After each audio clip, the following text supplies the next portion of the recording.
أعوذ بالله من الشيطان الرجيم.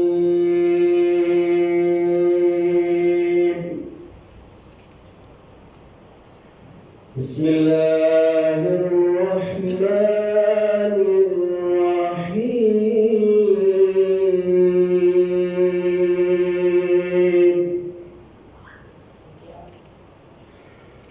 الرحمن علم القرآن خلق الإنسان علمه البيان.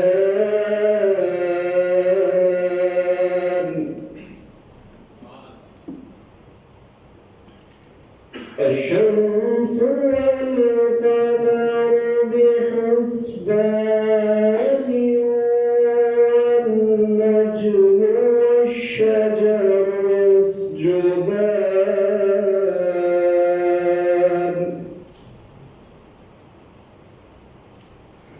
والسماء رفعها ووضع الميزان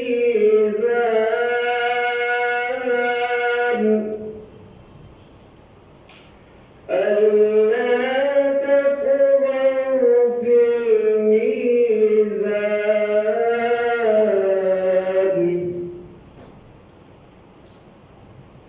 وأقيموا الوزن بالقسط ولا تخسروا الميزان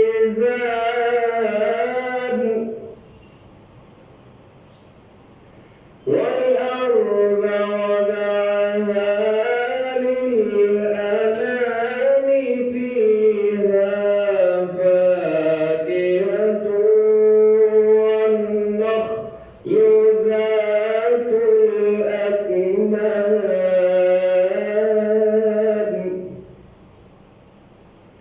والحب ذو العصف والريحان.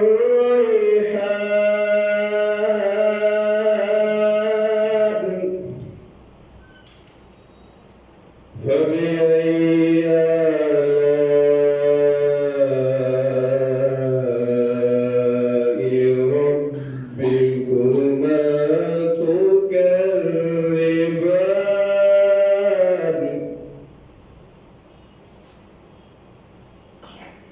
خلق الإنسان من صلصال كالفخار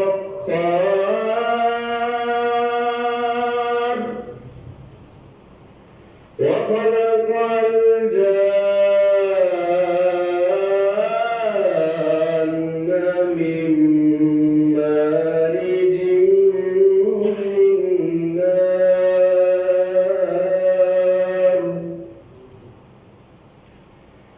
فبأي آلاء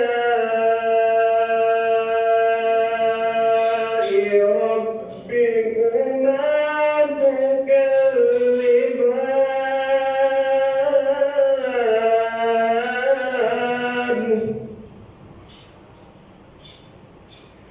رب المشرقين ورب المغربين. فبأي آلاء ربكما تكذبان.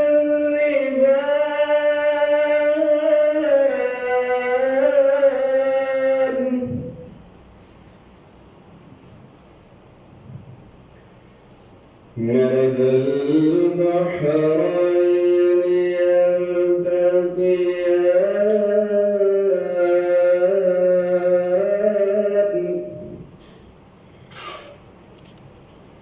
بينهما برزخ لا يبغيان.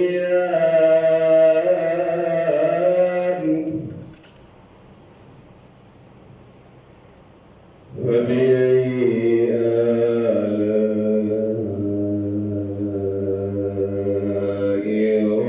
ربكما تكذبان.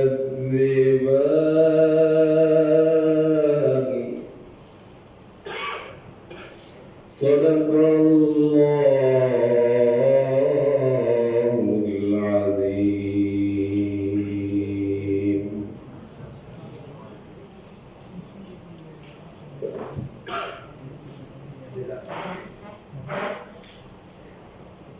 ہم نے ایچ.این.ایم دافن کے زیر انتظام کی جو امینڈمنٹس ہیں قوانین میں آتی ان سے متعلق یہ سیشن کا آغاز کیا ہے، اور ہم کوشش کریں گے کہ اس کو آئندہ سے ہر ماہ جاری رکھیں اور پریکٹیکل بھی اور پریکٹس کے حوالے سے بھی جو ہے وہ ہم ورکشاپس یہاں پہ ارینج کریں تاکہ تمام دوستوں کو جو پریکٹیکل میں مشکلات ہوتی ہیں وہ بھی جو ہے ان کے لیے آسانی پیدا ہو سکے. تو زیادہ آپ کا ٹائم نہیں دیتے، سر عمر سے کہوں گا کہ بنائیں اور اپنے لیکچر کا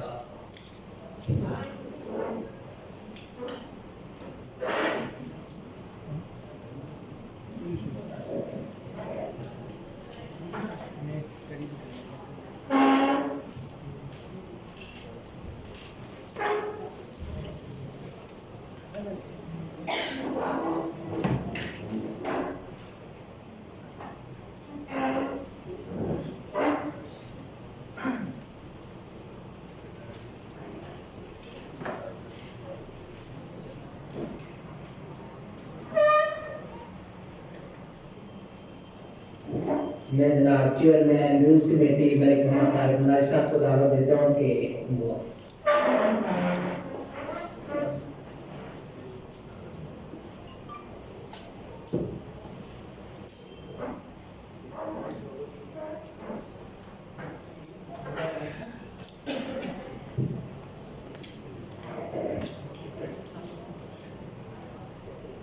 بسم اللہ الرحمن الرحیم.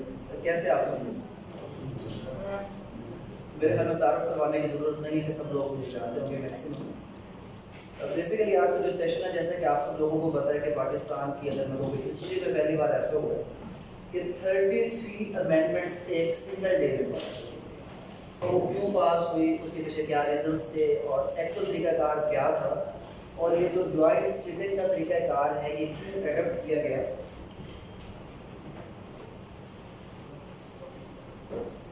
توقیر تبسم سب کا ہی توقیر تبسم سب. تو اسی حوالے سے ابھی ہمارا انشاءاللہ ارادہ ہے کہ اس چیز کو، اس پریکٹس کو کنٹینیو کیا جائے اور ہر منتھلی بیس پر اس کو ہم کنٹینیو کرتے ہوئے کہ جو بھی ایک مہینے کے اندر 10 سے 15 امینڈمنٹس آتی ہیں یا کوئی جو نیو لاز انیکٹ کیے جاتے ہیں اس کے حوالے سے ایک ایسا سیشن کیا جائے کہ جس میں آپ سب لوگ ان کو بتایا جائے کہ ایکچوئل پاکستان کے لاز کے اندر کون سی جو ہے چینجز آئی ہیں، اور فردر اس کا جو نیکسٹ اسٹیپ ہوگا وہ یہ ہوگا کہ اس کو کریٹیکل ویو میں دیکھیں گے، اس کا کریٹیکلی جو وہ انالیسس کریں گے تاکہ ہمیں پتہ چلے کہ یہ جو امینڈمنٹ بس آ جاتی ہے پارلیمنٹ اس کو پاس کر دیتی ہے، اس میں کون سی ایسی چیزیں ہیں کہ جو ایز ایک لائن میں پتہ ہونی چاہیے، کون سی ایسی چیزیں جو کانسٹیٹیوشنلی ہو سکتی تھیں، نہیں ہو سکتی. اگر وہ امینڈمنٹس پاس ہو گئی اور بعد میں ہمیں پتہ چلتا ہے کسی کو جب ضرورت پڑتی ہے کہ یہ تو فلاں امینڈمنٹ آ گئے اور اس میں ہم دیکھتے ہیں کہ ٹائم لیپس ہو جو کبھی ہم اس کو چیلنج نہیں کر سکتے، کوئی اور ایسے ایشو آتے ہیں. اس لیے ٹائملی ہم نے کوشش کی ہے کہ آپ سب لوگوں کو ہم اپنے ساتھ ان ٹچ کرتے ہوئے ہر مہینے کی بنیاد پر ایک ایسا ہی سیشن رکھیں جس میں جتنی بھی امینڈمنٹس آتی ہیں، اور آپ کو پتہ ہونا چاہیے کہ ہر ماہ میں آلموسٹ 10 سے 15 امینڈمنٹس آ رہی ہوتی ہیں. تو اس کے حوالے سے ابھی جو یہ امینڈمنٹ کا جو ایک سیشن ہوا جوائنٹ سٹنگ کی صورت میں، تو اس میں آلموسٹ 70 جو بل ہے وہ پلیس کیے گئے تھے اسمبلی کے اندر. اب یہ 70 بلز کا پلیس کیا جانا ایک سنگل ڈے میں اور اس کے بعد اس میں 33 جو امینڈمنٹس ہے اس کا ہونا، ان سب چیزوں کو سمجھنے کے لیے ہمیں صرف پہلے یہ پتہ ہونا چاہیے کہ ایکچوئل پروسیجر آف امینڈمنٹ ہے کیا.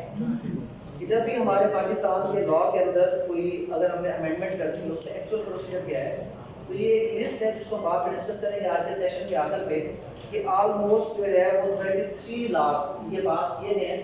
کچھ اس میں سول لاز کے اندر امینڈمنٹ آئی ہے، فیملی لاز کے اندر، کارپوریٹ لا کے اندر، اس کے علاوہ کچھ الیکٹو لاز کے حوالے سے، اور ایک جو آپ نے دیکھا ہوگا کلبھوشن یادو کے حوالے سے ایک امینڈمنٹ پاس ہوئی ہے جس کے بارے میں جو ہے وہ اگر دیکھا جائے تو کافی اسٹیک ہولڈرس کو اعتماد میں نہیں لیا گیا ہے. اس کے علاوہ فیملی لا میں نئی امینڈمنٹ کون سی آ گئی ہے، اور ایک جو آج کل آپ نے جو ہائی لائٹ ایشو سنا ہوگا الیکٹرانک ووٹنگ مشین. تو الیکٹرانک ووٹنگ مشین بیسیکلی وہ کیا چیز ہے، کس بل کے ذریعے سے اوورسیز پاکستانیز کو ووٹنگ کا رائٹ دینا. یہ تمام امینڈمنٹس ہم ڈسکس کریں گے، لیکن اس سے پہلے اگر ہم آرٹیکل 70 کانسٹیٹیوشن آف پاکستان اگر ہم اس کو دیکھیں تو یہ ایک جنرل پروسیجر ہمیں بتا رہا ہے کہ ایکچوئل جو پروسیجر آف لیجسلیشن ہے ہمارے ملک کے اندر وہ آرٹیکل 70 کے اندر موجود ہے۔ آپ سب لوگ لا کی فیلڈ سے آپ کو پتا ہے کہ پاکستان کا جو لیجسلیچر ہے یہ بائی کیملر لیجسلیچر ہے، اور بائی کیملر کا مطلب کیا ہوتا ہے کہ اس کے دو ہاؤس ہیں، اپر ہاؤس اور لوور ہاؤس۔ اور اگر ہم پارلیمنٹ کے پارٹس کی بات کریں تو ٹوٹل پارٹس اس کے کتنے ہیں؟ 3 ہیں۔ تھرڈ پارٹ جو ہے وہ ہمارا پریزیڈنٹ آف پاکستان ہے۔ تو بائی کیملر لیجسلیچر اور اس کی بیسک ڈیوٹی ہے ہی کیا؟ ہماری پارلیمنٹ کی بیسک ڈیوٹی ہے کہ وہ جو بھی لیجسلیشن کا پروسیس ہے، لا میکنگ کا پروسیس ہے، بیسیکلی وہ پارلیمنٹ میں کرتا ہے۔ آرٹیکل 70 اس کا ایک سمپل طریقہ کار بتاتا ہے کہ جب بھی کوئی بل، میں بار بار ایک لفظ بل یوز کر رہا ہوں، بل کیا چیز ہے؟ کوئی بھی ایسا پروپوزل جس کا مقصد یا تو کسی ایگزسٹنگ لا کو چینج کرنا امینڈمنٹ کی صورت میں، یا کوئی ایک نیا لا انیکٹ کرنا۔ آج ہم جو پروسیجر دیکھ رہے ہیں، آج ہم ایک جنرل پروسیجر دیکھیں گے جو آرڈینری لاز کے اندر ہے، کیونکہ یہاں پر کوئی بھی ایسی امینڈمنٹ پاس نہیں جس کو ہم کانسٹیٹیوشنل امینڈمنٹ کہیں۔ اگر کوئی کانسٹیٹیوشنل امینڈمنٹ ہوتی، کانسٹیٹیوشن میں کوئی امینڈمنٹ آتی، اس کا پروسیجر سلائٹلی ڈفرینٹ تھا، کیونکہ اس میں جو ووٹنگ ریکوائرڈ ہے وہ نمبر چینج ہے۔ یہ جتنے 33 بلز پاس ہوئے ہیں یہ سارے کے سارے آرڈینری لیجسلیشن کا حصہ ہے، اس میں کوئی بھی ایسا بل نہیں تھا جس کو کہیں گے وہ کانسٹیٹیوشن کو امینڈ کرنے کے لیے تھا۔ تو آرڈینری لیجسلیشن کا جو سمپلیسٹ وے آرٹیکل 70 اس کی کلاس 1 ہے، وہ یہ کہتی ہے کہ بل فرسٹ ہاؤس میں پریزنٹ کیا جائے گا۔ اب یہاں پہ میں نے نہ نیشنل اسمبلی لکھا ہے نہ سینٹ لکھا ہے۔ فرسٹ ہاؤس لکھنے کا بیسک آبجیکٹ کیا ہے؟ کیونکہ bill can be presented in either house of the parliament. اور جب ہم کہتے ہیں کہ either house of the parliament other than the money bill, ہم اس کو بھی آج ڈسکس نہیں کریں گے کیونکہ یہ جتنے بل پاس ہوئے اس میں کوئی منی بل نہیں تھا۔ اگر منی بل ہوتا تو آرٹیکل 73 میں پروسیجر تھا، اگر کانسٹیٹیوشنل امینڈمنٹ ہوتی تو اس کا پروسیجر آرٹیکل 238 کے اندر تھا۔ بٹ آج ہمارا جو ٹاپک اور ٹاسک وہ سمپل آرڈنری بلز کا طریقہ کار ہے کیا، اور یہ جوائنٹ سیشن کے پیچھے بیسک ریزن کیا ہے اس چیز کو سمجھنا، اور پھر جو لاسٹ میں امینڈمنٹ ہے اس کو لکھنا۔ تو آرٹیکل 70 کے مطابق آرڈنری لاز کے اندر امینڈمنٹ کا سمپل طریقہ کار یہ ہے کہ فرسٹ ہاؤس، اگر وہ سینٹ ہے تو سینٹ فرسٹ ہاؤس کہلائے گا اور نیشنل اسمبلی سیکنڈ ہو جائے گا، اور اگر بل جو ہے وہ پیش ہوا ہے نیشنل اسمبلی میں تو وہ فرسٹ ہاؤس بن جائے گا، اور سینٹ کیا بنے گا؟ سیکنڈ آپ کا سینٹ جو ہے وہ سیکنڈ ہاؤس بن جائے گا۔ تو فرسٹ ہاؤس میں جب بھی کوئی بل پیش ہوگا تو سمپل میجورٹی اس کو چاہیے۔ اچھا یہاں پر آپ نے ایک چیز سمجھنی ہے کہ ایک تو ہوتی ہے 2/3 میجورٹی۔ 2/3 میجورٹی کہاں پر چاہیے؟ 2/3 میجورٹی کانسٹیٹیوشنل امینڈمنٹس کے لیے چاہیے، کیونکہ ہم پہلے کہہ چکے ہیں کہ کوئی کانسٹیٹیوشنل امینڈمنٹ تو ہے نہیں، تو لہٰذا 2/3 میجورٹی ریکوائرڈ تھی ہی نہیں۔ تو پھر کون سی؟ Simple majority. اور سمپل میجورٹی بھی 2 قسم کی ہے ہمارے کانسٹیٹیوشن میں امینڈمنٹ کے لیے۔ یہ سمپل میجورٹی کی 2 قسم کیا ہے؟ سمپل میجورٹی کی 2 قسم اس طرح ہے کہ ایک ہے simple majority of the total house, اور ایک ہے simple majority of the present and voting. اگر آپ لوگوں کو یہ پروسیجر سمجھانے کے لیے میں بتاؤں کہ جو ہمارے پرائم منسٹر پاکستان ہے، پرائم منسٹر بننے کے لیے بھی سمپل میجورٹی چاہیے، لیکن وہ simple majority of the total strength چاہیے۔ آن دا ادر سائڈ جو امینڈمنٹ ہے اس کو پاس کرنے کے لیے بھی سمپل میجورٹی چاہیے، لیکن simple majority of the present and voting ہے۔ اب اس میں ایک اور کوشچن آ جاتا ہے، اس کا مطلب تو یہ ہوگا کوئی بھی 10-15-20 بندے جا کر بیٹھے اسمبلی کے اندر اور سمپل میجورٹی کی صورت میں اس کو پاس کرتے ہیں، کیونکہ یہاں پر ٹوٹل اسٹرینتھ کا تو کوئی کرائٹیریا ہے ہی نہیں۔ تو پھر آرٹیکل 55 آ جاتا ہے جو یہ کہتا ہے کہ کورم کا کمپلیٹ ہونا ضروری ہے، اور کورم کا مطلب کیا ہے؟ 1/4 of the total strength. Total strength اگر 342 ہے تو اس کے حوالے سے almost 86-87 members of the national assembly اگر اسمبلی میں موجود ہوں گے تو وہ کسی بھی بل کو پاس کرنے کی اہلیت رکھتے ہیں اور اس بل کو کہیں پر بھی چیلنج نہیں کیا جا سکتا۔ اب فرسٹ ہاؤس میں کیا ہے کہ سمپل میجورٹی مطلب 90، آپ ایک فگر رکھ لیں ذہن میں کہ 90 سے اوپر اگر 100 لوگ ہیں تو اس میں سے 51 لوگ اگر ووٹ ڈال دیں گے تو وہ چیز پاس ہو جائے گی۔ تو 342 کی اسٹرینتھ میں سے اگر 100 موجود ہے تو 51، اگر 200 موجود ہے تو 101 کی اسٹرینتھ جو ہے یہ ہے simple majority of the present and voting. جبکہ وزیر اعظم بننے کے لیے میں نے آپ کو کیا بتایا کہ کیا چاہیے؟ سمپل میجورٹی چاہیے، لیکن ٹوٹل کیا ہے؟ 342 کو آپ ہاف کر دیں 171 پلس 1، یہ سمپل میجورٹی ہے۔ مطلب پرائم منسٹر بننے کے لیے 172 ووٹ ریکوائرڈ ہیں، لیکن یہاں پر کوئی بھی امینڈمنٹ لے کر آنے کے لیے جو سمپل آرڈینری بل کی امینڈمنٹ ہے اس میں سمپل میجورٹی چاہیے، اور وہ بھی پریزنٹ اینڈ ووٹنگ کی۔ اور جب پریزیڈنٹ ووٹنگ فرسٹ ہاؤس میں اس کو پاس کرتے ہیں تو بل کمیونیکیٹ ہو جاتا ہے سیکنڈ ہاؤس میں، اور ہم ایک آئیڈیل کنڈیشن لے لیتے ہیں کہ جس کے اندر سیکنڈ ہاؤس کے اندر بھی کسی قسم کی کوئی امینڈمنٹ نہیں کی جاتی، اور ایز اٹ از جو پروپوزل آیا تھا فرسٹ ہاؤس کی طرف سے اس کو پاس کر دیا جاتا ہے، تو سمپلی یہ بل آگے چلا جائے گا پریزیڈنشل اسینٹ کے لیے، اور جب پریزیڈنٹ اسینٹ دے گا تو یہ بل آپ کا لا یا ایکٹ ہو جائے گا۔ اس طریقہ کار کے مطابق جو بھی ہمارا قانون پاس ہوگا اس کو کیا کہیں گے؟ ایکٹ۔ یہ ایکٹ آپ کا پارلیمنٹ، اب آپ کو سمجھ آ جانا چاہیے کہ ایکٹ کیا چیز ہے، کہ جو پارلیمنٹ اپنے طریقہ کار کے مطابق کوئی بھی قانون پاس کرے گی اس کو ہم کیا کہیں گے؟ ایکٹ کہیں گے۔ اب یہاں پر ایک اور پوائنٹ بھی آپ سمجھ لیں، اب ایکچوئل تو آرٹیکل 89 یہ کہتا تھا کہ اگر کوئی ایسی صورتحال ہو جائے کہ جس میں parliament is not in session, ایک ہوتا parliament is not in session اور ایک ہوتا پارلیمنٹ آپ کی ڈیزالو ہو چکی ہے۔ ناٹ ان سیشن یا ڈیزالو میں کیا فرق ہے؟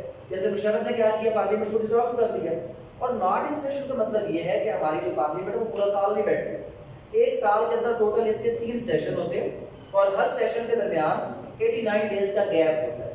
اب اگر اس گیپ کے دوران کوئی ایسی صورتحال آ گئی، کوئی ایسی ایمرجنسی سچویشن آ گئی کہ آپ نے کوئی قانون پاس کرنا ہے، آپ نے کوئی قانون سازی کرنی ہے، تو اس میں کیا ہوتا ہے کہ پریزیڈنٹ انڈر آرٹیکل 89 کلاس 1 ایک آرڈیننس پاس کر دیتا ہے۔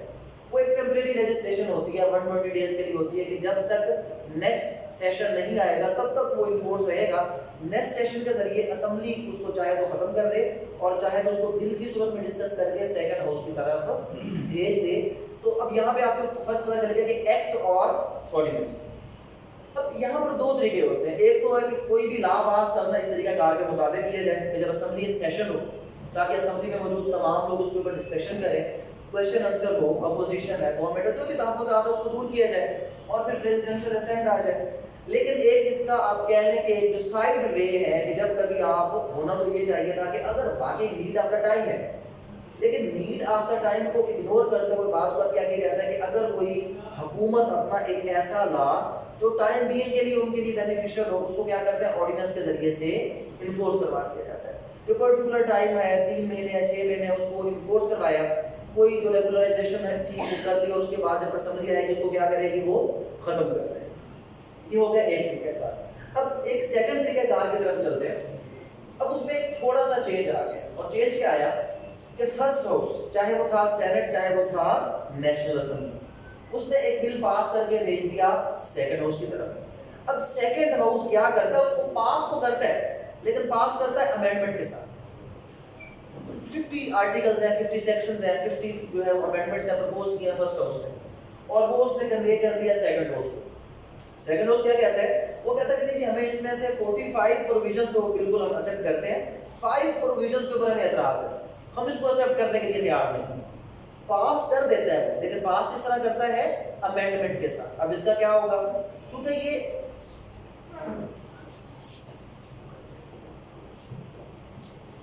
وائس چیئرمین پنجاب بات جناب فرحان شہزاد صاحب تشریف لائے ہیں، سب دوستوں سے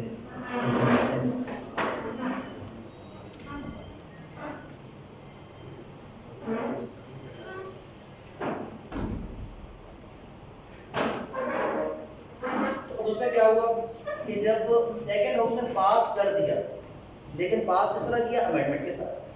پریزیڈنٹ کے پاس جانے کے لیے ضروری ہے کہ دونوں ہاؤس سیم پوائنٹس کے اوپر جب تک ایگری نہیں ہوں گے، ووٹنگ نہیں کریں گے، اس وقت کوئی بھی بل جو ہے وہ پریزیڈنٹ کے پاس نہیں جائے گا۔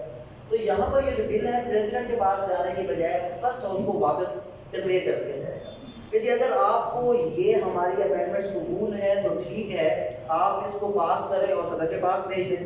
اگر آپ کو یہ امینڈمنٹس قبول نہیں ہے تو ہم آپ کی جو پروویژنس تھی، جو آپ کا پرپوزل تھا، ہم اس کو ماننے کے لیے تیار نہیں ہیں، ہم صرف یہ پوائنٹس ماننے کے لیے تیار ہیں۔ تو اب سیکنڈ ہاؤس اس کو دوبارہ کیا کرے گا؟ فرسٹ ہاؤس کو بھیج دے گا، اور فرسٹ ہاؤس کیا کرے گا؟ فرسٹ ہاؤس اس کو پھر اگر پاس کرتا ہے ان امینڈمنٹس کے ساتھ تو وہ فرسٹ ہاؤس اس کو دے دے گا دوبارہ پریزیڈنٹ۔ اب یہاں پر کیا ہوگا؟ اگر آپ ایک تھوڑا سا اس میں چینج دیکھیں تو پہلے فرسٹ سیکنڈ اور پریزیڈنٹ ڈائریکٹلی آیا چینج، اور اب کیا ہوا؟ فرسٹ ہاؤس سے سیکنڈ ہاؤس، سیکنڈ ہاؤس سے امینڈمنٹ کے ساتھ پھر دوبارہ فرسٹ ہاؤس، اور فرسٹ ہاؤس سے واپس کدھر چلا گیا؟ پریزیڈنٹ۔ اب کچھ چیزیں جو مین ہمارا جو آج ایک چیز جو آپ کو میں سمجھانا چاہ رہا تھا وہ یہ تھا کہ آخر یہ 33 امینڈمنٹس جوائنٹ سیٹنگ میں کیوں پاس کروائیں گے؟ جو ہماری جنرل پروویژنس ہیں آرٹیکل 70 کی، اس کے مطابق کیوں نہیں کروایا گیا؟